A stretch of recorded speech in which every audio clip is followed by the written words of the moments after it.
નમસ્કાર, dB live ન્યૂઝમાં આપનું સ્વાગત છે। આજે હોળીના દિવસે જ ઘોઘંબા તાલુકાના ઊંચા બેડા ગામે એક પિકઅપ જે ઝાંખરા લાઇનનું રિપેરિંગ કરવા માટે લગભગ પરપ્રાંતીય જે મજૂરો છે એનું રિપેરિંગ કરવા માટે આવ્યા હતા। ઊંચા બેડા ગામના ઢોળાવની અંદર આ પિકઅપ ઢાળની અંદર પલટી ખાઈ જતાં મોટી દુર્ઘટના સર્જાઈ હતી અને એમાં એક કામદારનું મોત થયું હોવાની પણ ખબર પ્રાપ્ત થઈ રહી છે। બનાવના પગલે લોકોના ટોળે એકઠા થઈ ગયા હતા। લોકોએ બાકીના જે લોકો છે તેમને બચાવી લીધા હતા, પરંતુ એક મજૂરનું ઘટના સ્થળે મોત નીપજ્યું હોવાની પ્રાપ્ત વિગતો મળી રહી છે।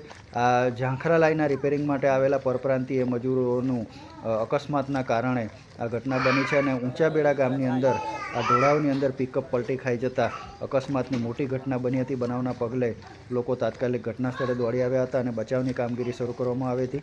તો ઊંચા બેડા ગામે આ રીતે અકસ્માતની એક ઘટનાની અંદર એક પરપ્રાંતીય વર્કરનું મોત પણ નીપજ્યું હોવાની ખબરો પ્રાપ્ત થઈ રહી છે।